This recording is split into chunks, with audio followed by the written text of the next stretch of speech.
Salut à tous et bienvenue. Aujourd'hui, on plonge au cœur du réacteur de l'application Don't Earn, la fonctionnalité des tâches. C'est vraiment là que tout se joue, là où la productivité se transforme en récompense. Allez, c'est parti, on regarde ça de plus près. Alors voilà, la question qui change tout. Et si votre to-do list, au lieu d'être juste une contrainte, devenait une source de revenus? Imaginez un peu le truc, chaque tâche qu'on coche nous rapproche de nos objectifs et, en plus, ça remplit pour de vrai notre portefeuille. Eh bien, c'est exactement le pari de ce système. Bon, concrètement, comment ça se passe? Eh bien, tout part d'ici, de ce qu'on peut appeler le centre de commande. La page des tâches, c'est bien plus qu'une simple liste. C'est vraiment le QG, le quartier général de la journée. C'est là qu'on planifie, qu'on voit où on en est et qu'on voit les gains arriver. Ce qui est super, c'est que c'est hyper flexible. On peut organiser sa vue pour la journée, pour la semaine et même pour le mois entier. Et le petit truc génial, c'est qu'on peut cacher certaines catégories pour pas se noyer sous les infos. Franchement, c'est super bien pensé pour rester focus sur ce qui compte. Ok, l'interface c'est une chose, mais maintenant passons au plus intéressant, les gains. Comment est-ce qu'on passe d'une simple tâche cochée à de vrais jetons dans son portefeuille? Ces fameux dodo. C'est toute la mécanique qu'on va décortiquer maintenant. Alors, pour bien comprendre, il y a un concept clé, le pool de tâches quotidien. Imaginez une sorte de grosse cagnotte de jetons de dos qui est remplie chaque jour. Le montant total dépend du type d'abonnement, mais ce qui est sûr, c'est qu'elle est là, prête à être partagée entre ceux qui accomplissent leurs tâches. Allez, pour que ce soit bien clair, on va prendre un exemple tout simple. Disons qu'aujourd'hui, la cagnotte, ce fameux pool, est de 100 $ US. Ça, c'est le gâteau total à se partager pour la journée en réalisant ses propres tâches. Et c'est là que la magie opère, avec un calcul vraiment simple. Si on a notre pool de 100 $ d'eau et qu'on a prévu 5 tâches pour la journée, eh bien chaque tâche vaut automatiquement 20 $ d'eau. C'est aussi bête que ça. On en termine 4, hop, 80 $ d'eau dans la poche. C'est net, précis, pas de mauvaise surprise. D'accord, mais où va cet argent? Les 80 $ qu'on a gagnés filent direct dans le portefeuille de l'appli. Facile. Mais le plus génial, c'est ce qui arrive aux 20 $ de la tâche qu'on n'a pas faite. Ils ne sont pas perdus, non, non.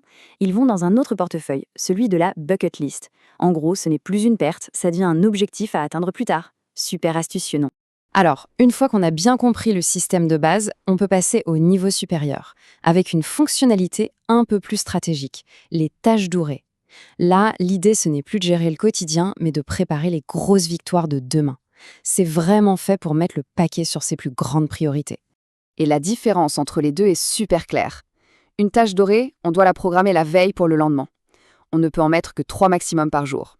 Et surtout, le plus important, la récompense vient d'une autre cagnotte, un pool spécial pour les tâches dorées. Clairement, c'est fait pour nous pousser à bien anticiper les journées cruciales. Et parce que la productivité, ce n'est pas toujours un truc qu'on fait tout seul dans son coin, l'appli a aussi pensé à l'aspect social. On peut assigner des tâches à des amis, ce qui crée une sorte d'entraide et de motivation mutuelle. C'est vraiment bien vu. Attention par contre, il y a une règle super importante à connaître. Quand on donne une tâche à un ami, c'est du sérieux. On ne peut pas la repousser, c'est un engagement ferme. Et c'est justement ça qui fait que le système est fiable et que ça marche bien entre potes. Pour rendre ça encore plus motivant, on peut même attacher un petit cadeau en Dagos à la tâche qu'on envoie à un ami. Mais alors, la grande question, qu'est-ce qui se passe si l'ami refuse la tâche? Ou pire, s'il l'accepte mais ne la fait pas? Pas de panique, tout a été prévu. Le parcours du jeton est super simple et surtout hyper juste. Au moment où on envoie la tâche avec le cadeau, les dollars tiers sont juste mis de côté. Si l'ami refuse, hop, tout revient à l'expéditeur. S'il accepte mais ne la termine pas, pareil, remboursement intégral. Le cadeau n'est vraiment donné que si la tâche est accomplie. C'est un système basé sur la confiance, et ça, c'est essentiel. Allez, pour finir, on va parler de 2 choses super importantes, les bonus et la transparence.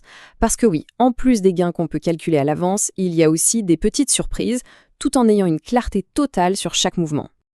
Et voilà la petite touche jeu qui fait toute la différence. À chaque fois qu'on termine une tâche, on a une chance de débloquer un coffre chanceux. C'est un petit bonus qui tombe comme ça, d'un coup, pour récompenser l'effort. C'est plutôt sympa. Et le truc vraiment cool avec ces coffres, c'est que la chance, eh bien, on peut un peu la provoquer.